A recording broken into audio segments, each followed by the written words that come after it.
Hello everyone, सभी को जय श्री राम, हर हर महादेव। मैं नेहा तिवारी लेकर आ गई हूँ अपना पॉडकास्ट आप सभी के सामने। हमारे साथ है लखनऊ की जानी मानी हस्ती गार्गी आर्या जी, और वो क्या है ये हम उन्हीं से सुनवाएंगे।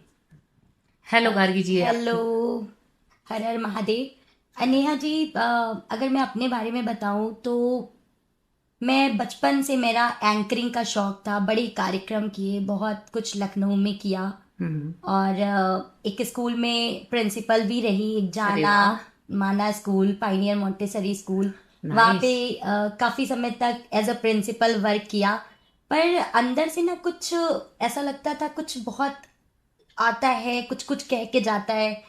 तो मुझे लगा कि थोड़ा मुझे स्पिरिचुअल होना पड़ेगा, क्योंकि अच्छा, वो एक आपकी आत्मा ना कुछ मांग रही थी आपसे। धीरे धीरे एक आध्यात्मिक यात्रा शुरू हुई और लगातार मुझे लगता है काफ़ी समय हो गया है। और अभी 2 साल से मैंने काफ़ी मोडालिटीज सीखी। तो आज मैं बहुत गर्व से कह सकती हूँ कि मैं एक अच्छी टैरो रीडर हूँ, न्यूमरोलॉजिस्ट हूँ, साइकिक रीडर हूँ। और बाकी बहुत सारी ऐसी मोडालिटीज़ हैं जिनमें थोड़ा थोड़ा थोड़ा करके मैं बहुत कुछ कर रही हूँ।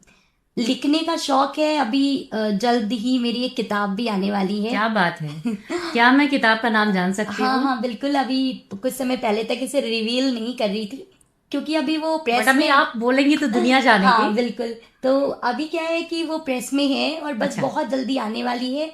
और मुझे लगता है अप्रैल में उसका विमोचन भी होगा। लॉन्चिंग। जी जी बिल्कुल।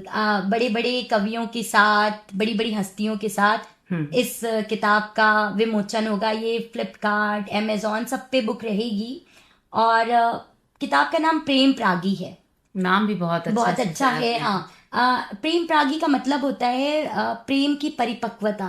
अच्छा। मतलब प्रेम करना अलग बात हो जाती है, पर प्रेम की रास्ते पे चलना, फिर उसमें मैच्योर हो जाना, फिर प्यार के अलग अलग अलग रंग देखना, फिर उसके बाद समझना कि दरअसल प्यार होता क्या है। होता क्या है तो बेसिकली? ये पूरी किताब ना वहां से शुरू है और लास्ट तक गई है कि प्यार जो है वो मोक्ष भी है। मोक्ष ही है कहा जाए हाँ तो। बिल्कुल बिल्कुल। तो मुझे लगता है यूथ ये कविताएं पढ़ेंगे तो उन्हें बहुत अच्छा लगेगा, क्योंकि बहुत सरल भाषा में भी है और बहुत कठिन भाषा में भी है। हर तरह के रंग हैं। अगर कोई दुखी है और अपने दुख को कविता में पढ़ना चाहता है तो भी वो किताब उठा के पढ़ सकता है। अच्छा, ये अगर लोग बोलते हैं मैनिफेस्टेशन काम नहीं करता है, तो मैं उसमें क्या ऐसा? मैनिफेस्टेशन काम, देखिए मैनिफेस्टेशन कुछ और नहीं है। मैनिफेस्टेशन का मतलब बस है कि आपने अपने को किसी दूसरे से जोड़ा। जोड़ा। आप क्या करते हो, आप अपने को यूनिवर्स से जोड़ोगे। फिर एग्जैक्टली। यूनिवर्स वाला वही कॉन्सेप्ट है कि हम तो उसी यूनिवर्स के अंश हैं। यानी एग्जैक्टली। कि वो 100% और हम 1% या आधा परसेंट।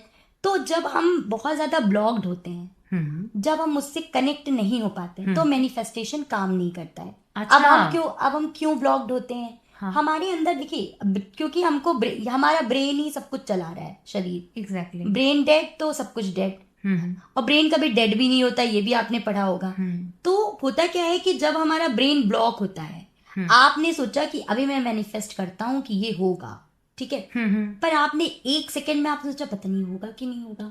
फिर आपने एग्जैक्टली, सोचा मन में अरे सवाल आ यार क्या गया। रखा है। तो पहले आपको ना अपने पूरे, क्योंकि ब्रेन हमारे पूरे शरीर को कंट्रोल कर रहा है, तो हम्म। पहले आप नीचे से ऊपर तक अपने को अलाइन तो करो थोड़ा। आप अलाइन नहीं करोगी, आपके चक्रास, आपका दिल, दिमाग, बुद्धि, आपका जो अंदर के जो आपकी नाड़ियां हैं, वो जब तक अलाइन नहीं होंगी वो कैसे काम करेगा। फॉर एग्जाम्पल, अगर आपको अपना प्रेस चलाना है, आप प्रेस इस्तेमाल करते हो। अब अगर प्रेस में इतने सारे तार हैं, 4-5 तार हैं, एक तार डिस्टर्ब होगा तो कैसे प्रेस चलेगा? आप खुद सोचो ना। अच्छा, इट मीन्स कि मनी मैनिफेस्टेशन के लिए आपको पहले अपने आप को ध्येय थोड़ा। बनाना होगा कि हम कर रहे हैं तो हो जाएगा। टैरो रीडिंग, साइकिक रीडिंग, हम्म। न्यूमरोलॉजी, हम्म। तंत्र मंत्र, हम्म। ये सब बेसिकली इसको देख के लोग इफेक्टेड भी हैं। तो ये हाँ बेसिकली वर्क कैसे करता है? जैसे अब मैं बात करूं आपसे टैरो की, तो जी। ये कैसे वर्क करता है? देखिए, टैरो रीडिंग का कॉन्सेप्ट क्या है, ब्रेन का कनेक्शन है। तो जब एग्जैक्ट। हम, हाँ, तो जब कभी टैरो रीडिंग की जाती है तो टैरो जो डेक्स हैं हमारी, हाँ हाँ। तो वो फुली चार्ज होती हैं। तो ओके। जब हम आपकी परमिशन ले लेते हैं हम्म। कि आप मुझसे कहते हो मेरा देख लो, तो एक आपने एनर्जी भेजी कि मेरे परमिट किया कि ठीक अब है। आप मुझसे कनेक्ट हो जाओ। फिर आप अपनी डीओबी या आप वहां पर बैठे होते हो तो हम आपसे कनेक्ट कर लेते हैं। तो जब हमारा और आपके ब्रेन का कनेक्शन हो जाता है, हम्म। तो हम अपने ब्रेन से उन कार्ड्स को कनेक्ट करते हैं। और तभी जो होने वाला होता है भविष्य की बात या पास्ट की बात, वो टैरो कार्ड्स जो होते हैं वो फिर रिवील कर देते हैं कि हाँ ऐसा ऐसा है। ये एक अलग चीज होती है कि हर कार्ड्स का मीनिंग टैरो रीडर कितना समझ पाता है, और वो उसकी साइकिक पावर होती है, इंट्यूशन अच्छा। पावर होती है जी। तो ये ऐसे काम करते हैं। तो ये कहीं ना कहीं सही होता है या सिर्फ हम लोग को भ्रमित किया जा रहा है? देखिए अगर सच में बात करें, अगर आप विश्वास कर रहे हो तो सब बहुत बड़ी चीजें हैं, और अगर आप विश्वास नहीं कर रहे हो तो कुछ नहीं, सब विश्वास पे टिका हुआ है। अच्छा। तो भ्रमित तो नहीं किया जा रहा है। टैरो रीडिंग वास्तविक तौर पे अगर देखा जाए तो यहाँ से लेकर पूरे विश्व में बहुत मानी जा रही है, इस समय बड़ी प्रचलित भी है। तो टैरो रीडिंग बहुत काम करती है। आप इससे क्या है, अपने प्रेजेंट टाइम को बहुत अच्छे से समझ सकते हो, और थोड़े समय की जो एनर्जी है, इसको आप ये भी कह सकते हो जो आपका कर्मा वाला पार्ट है, इसको आप चेक कर सकते हो। अच्छा। ओके, क्योंकि इसमें कुछ कार्ड्स होते हैं ना, वो आपकी माइनर एनर्जी होती है। माइनर एनर्जी क्या आप करने वाले हो, तो अच्छा। वो फिर आपको गाइड कर देती है। अगर आपको गाइडेंस मिल जाती है, तो अगर आप थोड़ा उसमें 19-20 कर लेते हो तो कर्मा को आप शिफ्ट कर सकते हो, और तभी फिर आप अपनी चीजों को सुधार सकते हो। अच्छा, इसके साथ साथ जैसे न्यूमरोलॉजी में दिखा रहे हैं कि न्यूमरोलॉजी बड़ा लोग जानना चाहते हैं अपने नंबरों के बारे में, मूल्यांक के बारे में। हाँ। तो मूल्यांक क्या बेसिकली वर्क करता है या मूल्यांक भाग्यांक मिल के वर्क करता है? देखिए, सबसे पहले तो आजकल बहुत रील्स आ रही हैं। हाँ। और नेहा जी, मैं बताऊं, आपने बहुत इतना बढ़िया क्वेश्चन किया है। अगर इस चीज को ही सब लोग समझेंगे, देखेंगे, तो लोगों को बहुत ज्यादा गाइडेंस मिलेगी। एक्चुअली न्यूमरोलॉजी जो है वो नंबर्स पे काम करती है, और नंबर्स हमारे अगर देखा जाए तो वेदों में भी है। पहले भी न्यूमरोलॉजी फॉलो की जाती थी। अगर आप ऐसे देखो तो पहले ही पृथ्वी से सूर्य की कितनी दूरी है ना, exactly, तो वो नंबर्स में ही बताई है। तो नंबर्स हैं। अभी क्या है, ज्योतिष का एक छोटा पार्ट न्यूमरोलॉजी है। न्यूमरोलॉजी कुछ अलग नहीं है, ये भी हमारे वेदों में है। नंबर्स एस्ट्रोलॉजी का ही पार्ट है। हाँ, आप इसको मॉडर्न एक रूप कह सकते हो। तो आप ये मान सकते हैं कि एस्ट्रोलॉजी में ही न्यूमरोलॉजी है। हाँ, अलग से नहीं आया है। बिल्कुल बिल्कुल। तो न्यूमरोलॉजी क्या है, न्यूमरोलॉजी को बस थोड़ा एडवांस कर दिया गया है रिसर्च करके। अभी क्या है, लोग रील देखते हैं, हाँ, फिर सोचते हैं एक नंबर। अब किसी पॉडकास्ट में किसी एस्ट्रो न्यूमरोलॉजिस्ट ने बताया एक नंबर की ये क्वालिटी है, एक नंबर का ऐसा साल जाएगा। हाँ। तो लोग फिर अपने से कनेक्ट करते हैं, फिर हाँ। कोई वैसा होता नहीं है, फिर कहते हैं न्यूमरोलॉजी फेक है, झूठ है, बेकार है। यस। तो ऐसा होता है। एक्चुअली सबसे पहले तो देखिए, दो चीजें होती हैं इसमें। एक जी। होता है BN, यानी आपका बेसिक नंबर। बेसिक नंबर जो होता है वो आपकी पर्सनालिटी होती है, जिसको आप चेंज नहीं कर सकते हो। ठीक है। फिर होता है डेस्टिनी नंबर, यानी कि भाग्यांक। जैसे मूलांक हो गया, दूसरा भाग्यांक, वो आपका भाग्य तय करता है, यानी आपका प्रोफेशन, आपका आगे आने वाला भाग्य। अब होता क्या है कि मूलांक और भाग्यांक दो अलग अलग कॉम्बिनेशन है। हाँ। तो मूलांक से आप अपने को समझ सकते हो, और भाग्यांक से आप अपनी डेस्टिनी को समझ सकते हो। ओके, ठीक है। अच्छा। अब मूलांक और भाग्यांक, ये जो है, भाग्यांक तो चलिए एक नंबर हम मान सकते हैं, पर मूलांक आपका एक होगा और मेरा भी एक है मान लीजिए, पर हम दोनों बिल्कुल डिफरेंट होंगे। सत्य है। क्योंकि डेट्स जो होती हैं, लाइक अगर आप ऐसे देखो तो एक नंबर बनता है 10, 19, ठीक है, और आगे जाकर के इस तरह से। तो जो नंबर्स हैं वो 1, 19, 10, 28, चार, ठीक है। तो अब 28 नंबर की क्वालिटी अलग होगी, हाँ, 19 की अलग होगी, ठीक है, 10 की अलग होगी। तीनों अलग पर्सनालिटी होंगी, लेकिन होंगी क्या, वो एक नंबर। हाँ। फिर दूसरी चीज जो सबसे बड़ी होती है वो ये होती है कि आपका जो नेटल चार्ट बनता है, तो नेटल चार्ट में मान लीजिए मैं एक नंबर हूं और मेरा 1 और 9 का कॉम्बिनेशन है, यानी कि मैं एक मूलांक हूं और भाग्यांक 9 हूं। दूसरा भी मेरे सामने बैठा है, वो भी 1 और 9 का कॉम्बिनेशन है, पर यहाँ पर हम दोनों डिफरेंट होंगे। हाँ, मैंने देखा है। उसका मेन रीजन क्या है, लोग क्यों भ्रमित हो रहे हैं, क्योंकि जो आपका नेटल चार्ट होता है उसमें नंबर कैसे बैठे हुए हैं, ये बहुत बड़ी चीज होती है। मान लीजिए आपका 1 नंबर है और 9 नंबर भाग्यांक है, पर आपकी कोई महादशा चल रही है, तो महादशा ट्रिगर करती है। जब ट्रिगर करती है तो चीजें फिर वैसी होने लगती हैं, तो वहां पर नंबर्स कभी कभी उस तरह से काम नहीं करते, या कभी कभी कुछ प्रॉब्लम्स होती, तो लोगों को लगता है कि न्यूमरोलॉजी काम नहीं करती। तो बस इतनी सी चीज है न्यूमरोलॉजी में।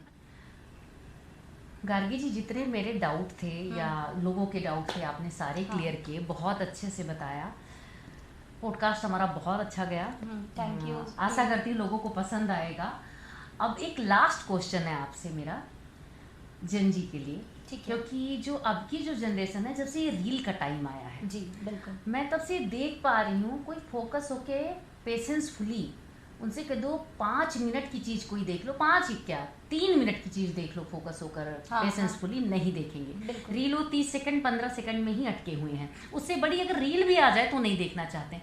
आप इसको कैसे समझाना चाहेंगी जन जी को, क्योंकि कहीं ना कहीं ये उनको बहुत इफेक्ट कर रहा है, उनको पता नहीं, उनका इसके साथ में जिस तरह से जुड़े हुए हैं फ्यूचर खराब हो सकता है, बिल्कुल। क्योंकि आगे भाई 30 सेकंड वाला काम तो रहेगा नहीं। मैं एक बहुत अच्छा सजेशन अभी ये देना चाहूंगी, देखिए ब्रेन को थोड़ा सा बैलेंस करना जरूरी है। अगर आप पूरे दिन में मेडिटेशन नहीं कर पाते, अपने चक्रास बैलेंस नहीं कर पाते हो, क्योंकि बॉडी अलाइन नहीं होगी तो ब्रेन भी बैलेंस नहीं होगा, ब्रेन इधर उधर भटकेगा। जब हमारा ब्रेन इधर उधर भटकेगा तो ये 30 सेकंड वाले ही काम करेगा, पेशेंस लेस होंगे आप, फ्रस्ट्रेट होंगे, ठीक है, और बहुत नुकसान हो रहा है, बहुत बच्चों को नुकसान इससे। होगा। तो मैं एक चीज बताना चाहूंगी जो सबसे बढ़िया है, सुबह उठने के बाद हाँ, आप हाँ। चाहे 12 बजे उठ रहे हो, मैं कहती हूँ बच्चों आप ध्यान चाहे देना सबके लिए है ये। चाहे आप 1 बजे उठो, चाहे आप रात में 3 बजे सो, मैं तो ये भी ठीक है। कहती हूँ, वैसे तो ये गलत है, ठीक है, लेकिन नहीं, अभी लेकिन आप जनरेशन को देख के हाँ, बात कर रहे हो, बहुत अच्छी बात कर रहे हो। मैं बिल्कुल लो लेवल पे जो है मैं उसके लिए बता रही हूँ। तो उठने के बाद कोशिश करनी है कि हमें अपनी बॉडी को, जैसे आप उसको 30 सेकेंड्स दे रहे हो, वैसे यहाँ पर आपको 60 सेकेंड्स देने, यानी कि 1 मिनट आप दो। 1 मिनट अगर आप पूरे 1 मिनट अगर आपने अपनी बॉडी को एक सीध में बैठाया, थोड़ी देर के लिए 1 मिनट कुछ नहीं सोचा और केवल डीप ब्रीथिंग की, एक लंबी गहरी सांस अंदर ली और उसको फिर धीरे से बाहर किया। अगर ये प्रोसेस आप रेगुलर करते हो सुबह और सोने के समय, तो धीरे धीरे करके आपको अपने अंदर जो है वो पेशेंस आ जाएगा, पेशेंस आएगा और आपके जो ब्रेन की जो वेव्स होती हैं वो थोड़ा सा बदलना शुरू होंगी, क्योंकि जो वेव्स होती है अल्फा बीटा गामा में ही होती हैं, Okay. ठीक है। तो वो जो होता है ना, वो इधर से ऐसे करके फिर वो इधर चैनल में होती है, तो वहां से क्या होता है, इंट्यूशन पावर, बाकी सारी चीजें सब कुछ जो होती, आप देखिए बचपन में ही आपको समझाया जाता है, आप बहुत परेशान होते हो तो लोग कहते हैं कुछ नहीं करो, लंबी गहरी सांस लो, तो ये बहुत पुराना एग्जैक्टली। तो ये हमारे बड़े जो बुजुर्ग थे ना वो पहले से जानते थे। अभी क्या है, इस पे बहुत रिसर्च हुआ है और ये बहुत सारी मोडालिटी का सार है। तो मैं अभी बच्चों को यही कहूंगी कि कुछ मत करो, सुबह उठते ही और रात में सोने, और जब आप एक मिनट मेडिटेशन कीजिए गार्गी जी का, बस इतना सा कहना है, ये आपके लिए बहुत हेल्पफुल होगा। Thank you so much Gargi, समय देने के लिए। आपने हमारे लिए समय निकाला, हमारे पॉडकास्ट के लिए समय निकाला। Thank you so much. मैं भी थैंक यू बोलती हूँ।